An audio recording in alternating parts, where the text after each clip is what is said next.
All right. Good to go.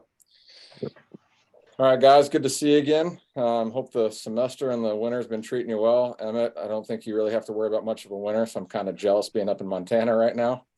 But I think, today we're going to get back into another discussion talking about the 2022 Qatar World Cup and a little bit about the U.S. national team. So my name is Champenoy. I'm the head coach at Montana State Billings, finishing my first season and crazy busy with recruiting right now and trying to bring in some more numbers after only inheriting 18 players for this year. So introduce Emmett and Rodrigo. So my name's Emmett Ackerman. Once again, I'm out here in Hawaii, so I definitely don't have to worry about the winter. I have my current role is strength and conditioning coach for the United States Marine Corps out here, but then I also recently just took on the role of goalkeeper coach for Hawaii Soccer Academy. It's a pretty large club out here, so I just started that a couple of weeks ago. So I'm happy to be back in the coaching role, soccer coaching role after a little eight month hiatus.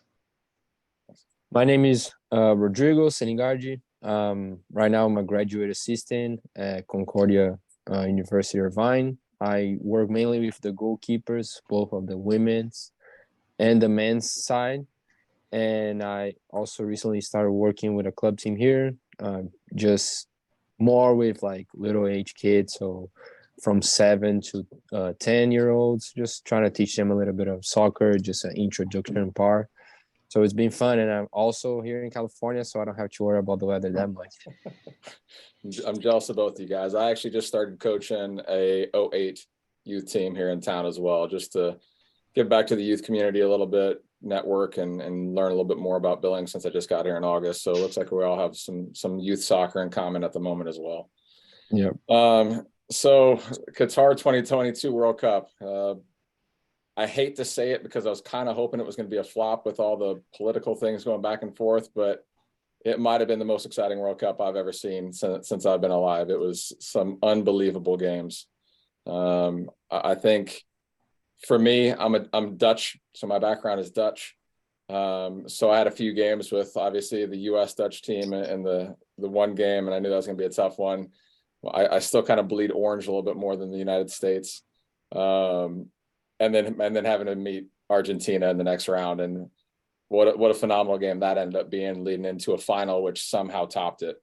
So I mean, I think for me, when the Dutch couldn't get past Argentina, I think I just gave in and was like, okay, Messi, go ahead and win your World Cup and let's get this over with and let you kind of plant yourself as a GOAT and get out from the shadow of Maradona. But a lot of great things in the World Cup. What were some of you guys' initial thoughts from it? I can hop in here. I think, when you talk about the past World Cup, you have to start with the final. Myself, and I see a lot of stuff online where it's like, that might've been one of the greatest soccer games ever. And I might have to agree. I kind of agree with you, Aaron, though. I think it was good after, me being a fan of the U.S. after we got knocked out. It kind of I hopped on the train of, all right, let's have Messi go out on top. So I was glad that happened. Especially in a game like that. I think, being a fan of the U.S., I mean, even though we got knocked out, earlier than, maybe that's where most people expected us to get knocked out, but earlier than, the fans hoped.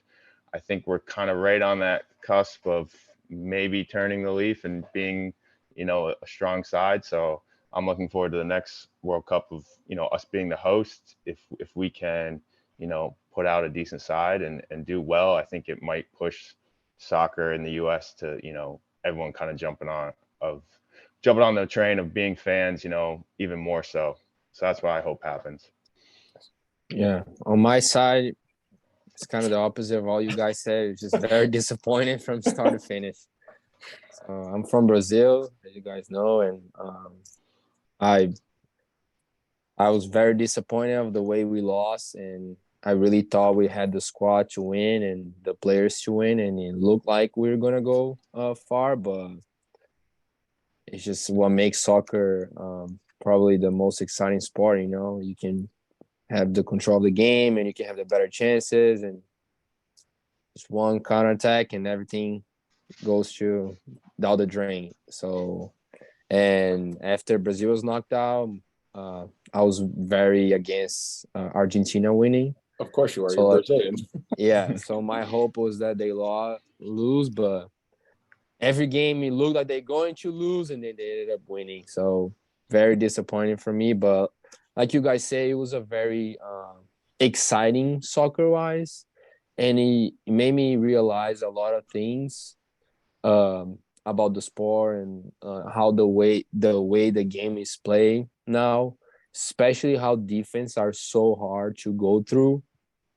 I feel like more each day individualism is playing a big role. So if you need certain players to make it for you, because if you just try to play and like a team sport, to me, what this World Cup gave it to me is like you need guys that are gonna go there and decide and change things and beat people 1v1, 1v2, and just create for you. Because Messi, Mbappe, all these guys, like even Neymar, when Brazil couldn't go through Croatia, the game, and Neymar just went there and did his thing. So I feel like the way the game is being played right now, with the defense so structured, with 6 people in the line in the back, so you need some guys that are gonna shine and make the difference. So that's one of my biggest takes from the World Cup as well.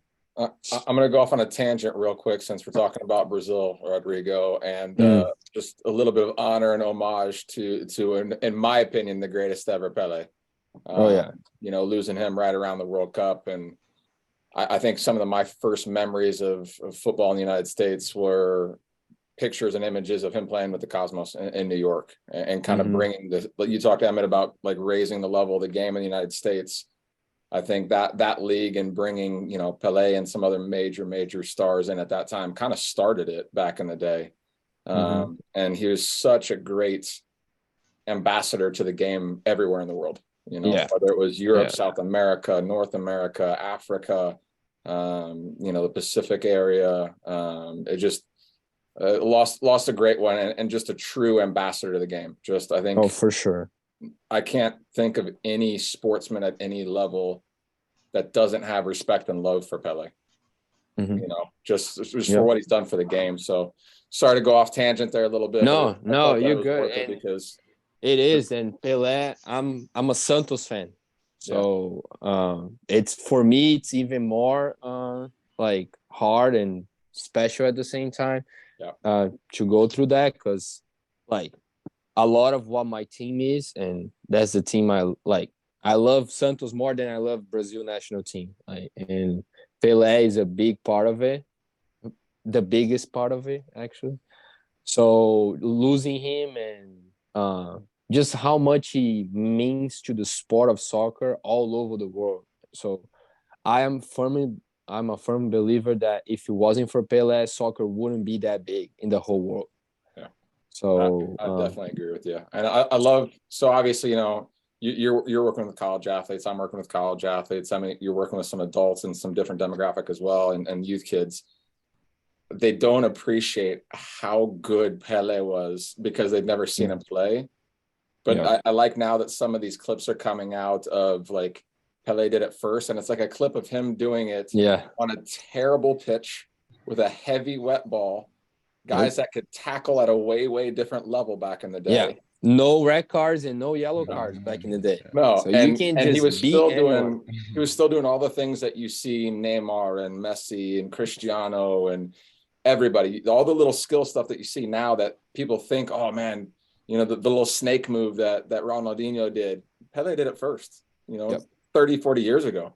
And in situations that the ball didn't fly like it does now. It wasn't light like it is now. It wasn't balanced like it is now. The fields were garbage compared to what they are now. And you want to talk about a physical game. I mean, it's a different level. So just a little bit of homage to him. So Emmett, I think you brought up a great point about the U.S. and kind of that transition to the next World Cup coming home. I'm a little bit older than you guys, obviously. So I went to the 94 World Cup here in the States and watched Germany play Spain and Germany play Bolivia up in Chicago. And, Klinsmann was playing at the time, and you just had a different level. And I remember at that time going to the game, and around the stadium, it was kind of crazy, right? And in the stadium, it was kind of crazy. But once you left that kind of like World Cup village around the stadium, there wasn't much going on in the rest of the city of Chicago. And then I remember, not this World Cup because I was doing other things, but the previous World Cup in the United States, you know, and it happened this time too, watch parties in the middle of the night. Thousands of people gathering on big screens to watch the games, bars hosting those games and taking precedence over American football and other things. And the game's come such a long way from that point that it's even more important, I think, this time, because now we have such a bigger base of fans in the States and a more international base of fans in the States, and, you know, international soccer players that have come over to play college that now have made this home, and things like that. So I'm excited to see what the environment around the games are like, and if it's really just kind of a party in the city, like it is in so many other countries during the games, right? And I think it will be, honestly. But like you said, we've got a talented young group of players, and if we're playing at home, now we have to perform. And just making it to the knockout stages, I don't think is good enough.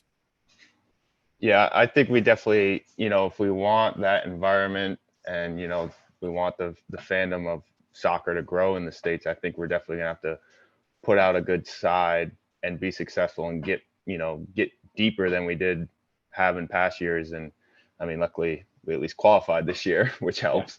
But I hope, you know, like you say, like the vibe and the environment is different in this coming World Cup, since we're hosting it. And I think a big thing for that to happen, I think we're gonna have to be good. So, you know, fingers crossed we can develop, you know, some of the youth and then find a goal scorer and you know, have those watch parties and you know, try to get almost, you know, Super Bowl's coming up where you have, you know, people who don't watch football, you know, American football all fall, and then Super Bowl comes on and everyone tunes in. You know, hopefully we can have something like that, you know, come 2026, where it's just even people who aren't fans of the game are tuning into the World Cup, and then they become fans afterwards. Yeah.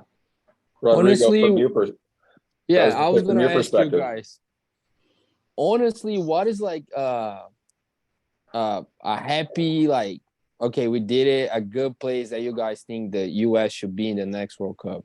Like, because like from my perspective, I hope Brazil wins. That's always like every time the World Cup comes in, like my expectation that we win, and we haven't won in 24 years, so it's been a long time. It's gonna be 24 years in the next World Cup, so it's been very frustrating.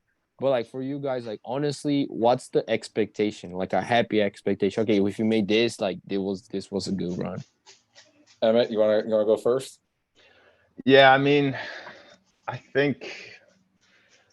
personally, as the host and how big of a country we are, how developed, you know, how the technology and coaches and how successful we are, everything else, I think if soccer should be at that level, I personally think like quarterfinals or semifinals, I'd be happy with. Maybe I don't think we're at the stage to win the World Cup yet, but if we can make a deep run and get some hype and some buzz around, you know, the country's team, I would be happy with, you know, quarterfinals or semifinals.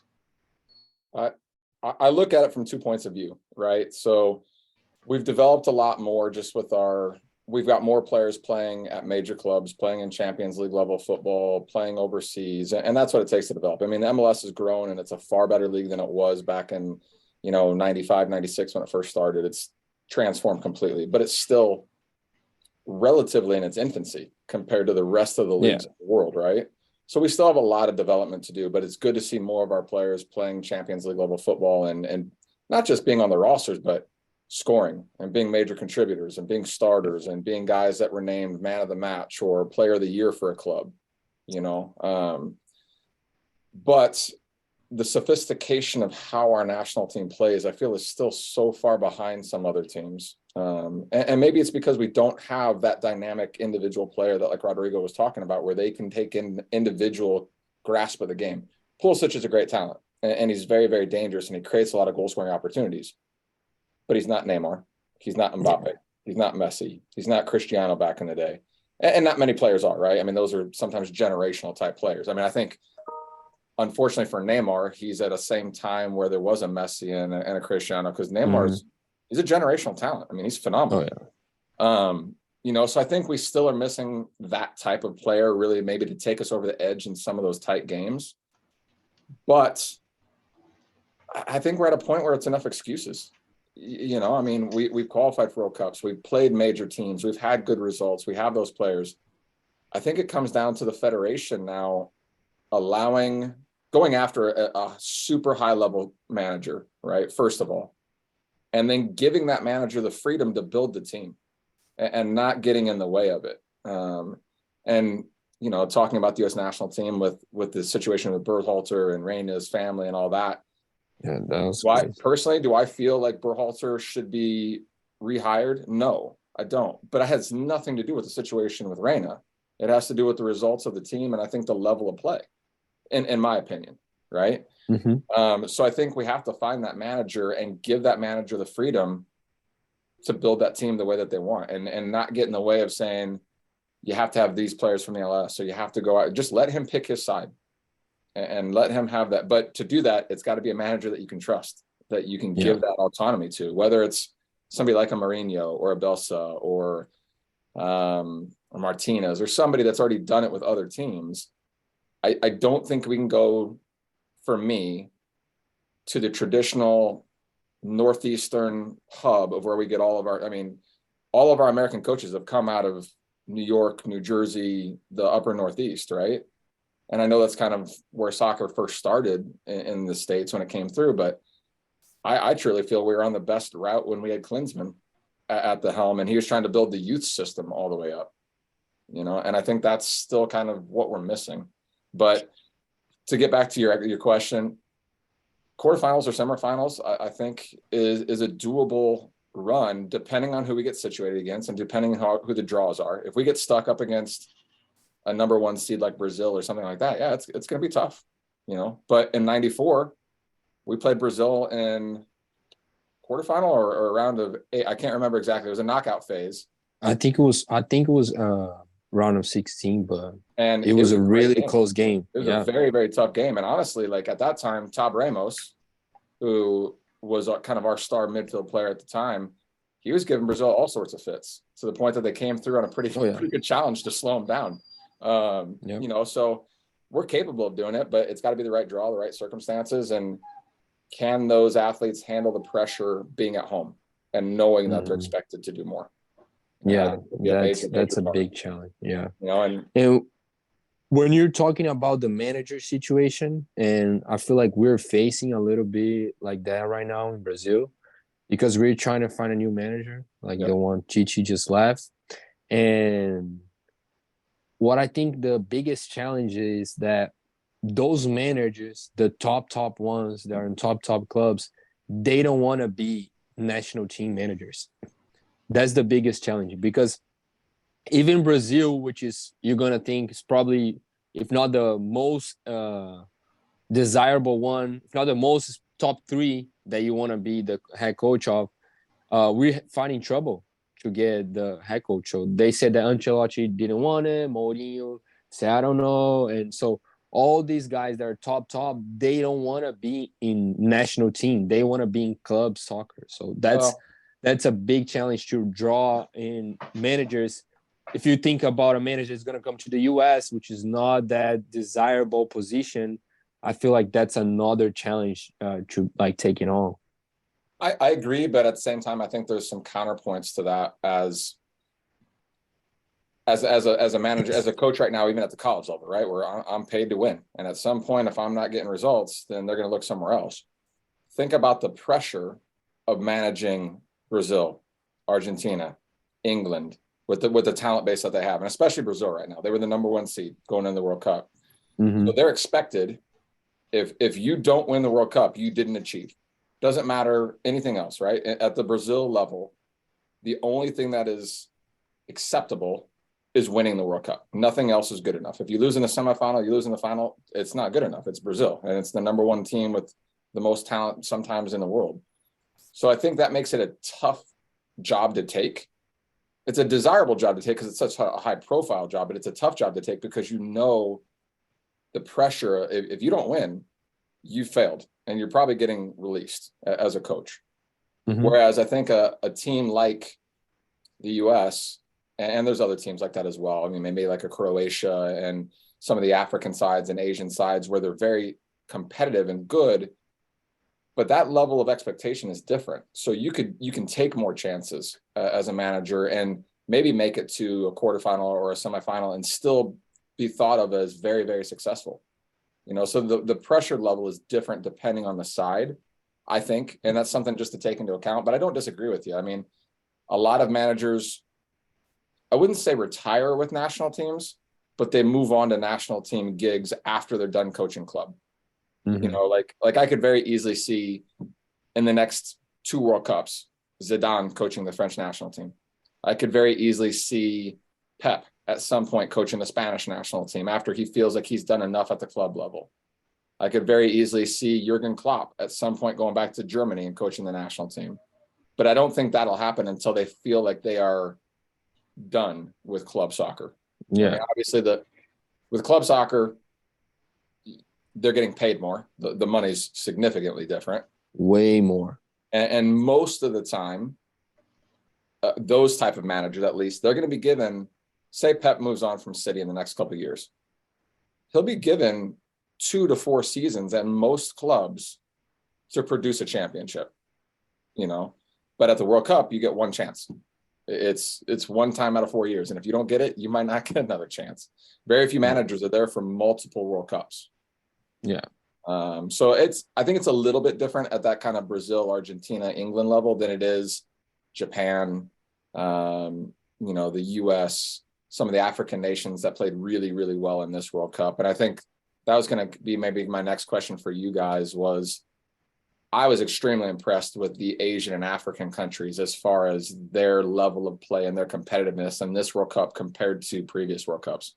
Instead of one team kind of making a surprise run, there were handfuls of teams. I mean, it's the first time we've had an African team make it that deep in the run. I loved watching Japan in this World Cup. The combination of technical ability, tactical organization, their heart and fight for each other, and just that never-ending spirit to fight till the end. I thought they were tremendous to watch. So get your guys' thoughts kind of against or with some of those underdog countries that came into the World Cup. I mean, I agree. I think watching Japan was, that was one of the most fun sides to watch, in my opinion. Just like you mentioned, the heart, the determination, and that, I kind of present another question here is like, do you think that's the players? Do you think that's the managing, or do you think that's a combination of both? Why, sides like Japan or some of those African sides had so much success? Do you guys think it was the players or the managing? Rodrigo? I believe that it's part of a culture that's being built. So Japan is being building that culture a long time. And again, I'm going to fall again to the thing that I said in the first comment. I believe the way soccer is being played right now with the defense so tight and everyone so tactical, and it favors teams that wouldn't have in the past great talent. So you don't see a great talent in Japan like that, but they can come far because the team is so solid defensively. Like the Morocco's team, for example, they're so solid defensively. They have an amazing goalkeeper. I don't remember the number 8 guy, but that guy was just running throughout the field. So I believe that type of soccer that's being played can take people far. However, to make it through, to win it all, then you need a talent. That's what I'm seeing. At least you need a talent to break through that barrier. But I believe those teams, they can play so good defensively and so good tactically that that will overcome any expectation that you have for a Japan or Asian team or African team that you wouldn't see that as much, doesn't have that big of a culture of the sport. Going far. So I believe the way soccer is being played, especially in this World Cup, with a lot of defense and a lot of tactical, I believe that's creating the chances of those national teams to go further. That's kind of how I see it. Yeah, I mean, I think it's a combination, in my opinion, and it depends on the country, right? Where like Japan's been competitive and had a good national side since the early 2000s, really going back to the South Korea Japan host World Cup when both sides made it through. So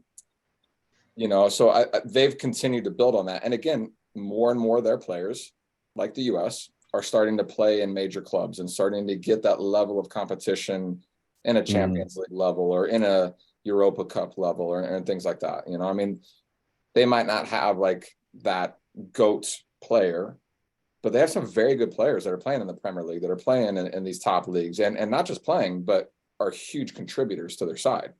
I mean, if you look at South Korea, for instance, who very similar type of situation to Japan. Obviously, they're so close regionally and how they culturally are and everything else. But I mean, Son at Tottenham, he's one of the best strikers in the EPL. I mean, it's not luck that he's producing. But they have started to build that culture of a high expectation. And I think, to stereotype a little bit, those Asian cultures are so disciplined with what they do. To be fair, like I recruit Japanese and South Korean kids for my college side because they're going to be good students. They're disciplined. They're fit. They've worked technically their whole life to be very good at the technical and the foundation side of things. And they're just good students of the game. They're very coachable. They want to learn. They're not going to come in and be hotheads or cancers to the program. And I think you could see that with the national teams on why they fought so hard together. There was not one personality that dominated everybody else's personality. Like Rodrigo said, it was a team, right? Now maybe they need one elite player to really break through. But like in the African countries, I think we've seen a huge development in the African countries' stability and less of the corruption that's happened with the African teams in the past. I mean, even right now with the African competition that's going on right now for just African-based players, Samuel Eto'o, who's in charge of the Cameroon Federation right now, came in and got rid of like 15, 20 players that lied about their age, which in the past, they wouldn't have held them accountable. It would have just gotten through. But now they're starting to see we have to be accountable. If we want to be respected and we want to grow the game at the right way, we have to have less corruption and more organization with what we do. And luckily, you're getting players like Eto'o who have been around the game at the highest level, and other players like that are coming back to the federations and trying to build it back home. And you're seeing players like Mane and players like that are giving back to those home countries and putting in place not just schools and hospitals, but more funding for their youth soccer and helping those programs grow. So, I mean, let's be honest, if they continue to organize and work hard, there is a ton of talent in the African continent to have unbelievable teams. I mean, really, if you want to get into it, the French national team is not far off of an African-based team. There's a lot of players that were born in different places in Africa and then relocated to France and play with them. So there's a ton of talent. And I think it's only going to continue to get better, which is great for the game, right? You get more competitive, more well-rounded all the way around the world. So I'm excited to see it. And like even the Middle Eastern countries that have never really competed at a high level in the past, you're starting to see that game grow so much with the amount of money that those countries are putting into the game and bringing star players in and better coaching in. It's just going to continue to help grow the game, I think, for everybody. So we've got about 6 minutes left. I thought another talking point to get to that I think is just an interesting one is the Berhalter Reina situation with the U.S. national team, right? And kind of the cluster and embarrassment, in my opinion, that it's become, not just in the States, but worldwide. I mean, I'll start off and let you guys jump in. Gio Reyna is a very talented player, playing in the Bundesliga, scoring goals for fun right now. Scored the last 3 games in a row, scoring in Champions League games. He's a man. He's an adult. The fact that his family and his father feel so entitled to jump in and try to get involved, and as we found out, not just with the senior men's national team, but as a youth national team player, he tried to do the same thing. It's just, I'm sure it happens in other places, but it kills me on how the rest of the world now looks at like what's going on here. So I'll let you guys go. Yeah, I think it just kind of like attests to, I think I mentioned it before, like, the U.S. being such a powerful country and developed country, and then our soccer team is kind of a joke on the national level. And then you have, maybe we start developing and getting a little bit better, and then we have stuff like this come out, and it makes us just like no one, like, oh, we don't, other countries don't need to take us serious, because even if we do get good, we're just gonna, break ourselves down from the inside out, So I think it's just a joke. I mean, like, come on, grow up. I don't have much else to say about it besides just like we can do better than that, as from parents, players, and coaches. Yeah, I from an outside perspective, I believe that it's a very embarrassing situation. Just the whole thing. I think everyone is kind of wrong in this story. Like the coach releasing a statement that he would like wish he took one of the players out, and then it comes out with the story of him kicking his wife and how the parents were involved in the blackmail and all those things. So like in Brazil, we have a say that those things like you need to do deal in the locker room. You don't need to be exposing the players, and if you have a problem and all these things, like those things should be dealt in the locker room. You go to the press and you say everything is amazing, we love each other, all these things, and then you go inside of the house and you do whatever you want to do. You fight, you treat him the way you want to be treated, whatever. But that should be inside of the locker room, never go out to the press. So I believe it started in the wrong path, and it just escalated to like this, like you said, it's like almost like a joke, because it's so much exposure and so much personal things that it looks like to the outside, it looks like the US is a club team, when you have club teams and then the parents are talking and you have like, oh, I need to call the coach because my son didn't go in, and all this culture of a club team. When you're talking about the national team that's like going to World Cup and doing a pretty good run, if you think about it, because last World Cup didn't even qualify. This World Cup made you the like round of 16. That's, to me, it's a big improvement. And playing good, like tying England 0-0 and having a decent game against Netherlands. But it's just like, it just kind of like gets things out of the way, because you have all these good things that happen, and that kind of just shies away because we're talking about a club team. Yeah. That's what we're talking about at the end of the day. Parents coming in and talking about that, and it looks really bad. Really bad. I agree, and I think you're spot on. Like at that level of any sport, when things happen, if there's a situation between a player and a coach and playing time or whatever the discussion, that stays in-house. It should have never gotten out. It should have just been dealt with in-house, and it was left at that. The other things that happen with, the parents and everything else, and the saddest thing to me is Claudia Reyna and Greg Berhalter grew up playing soccer together in New Jersey as youth players, and then played on the national team together and have been family friends. Their wives played college soccer together. Like it's just crazy to me how that becomes something, and how I'm a parent, how you feel the entitlement to try and like go at that level when your kid is an adult. He's not a kid. He's making millions of dollars playing professional soccer in the Bundesliga. He's making millions of dollars in endorsements and these contracts, and they're trying to blackmail for something that happened when Greg Berhalter was a 19-year-old college student outside of a bar. Like, it's crazy to me. To his wife. Like, it's his future wife. So it's just, I think it's a sad situation. I feel bad for Gio Reyna in a sense, because he's always going to have that attached to him. And for us to be our best national team, we need him playing at a high level. He's a great player. And we need to just remove the rest of the distractions, but that has to come from the federation and the manager coming in with a stronger stance and just creating a bigger separation. Well, guys, I enjoyed the discussion. It's been awesome. I hope the term has been good for you guys. And like I said last time, if you guys need anything, always here as a resource for you. We're just about out of time, so I'll let you guys sign off as well. But thanks again for everything. Yeah, I appreciate it. Good luck the rest of the semester, and stay in touch if you guys need anything.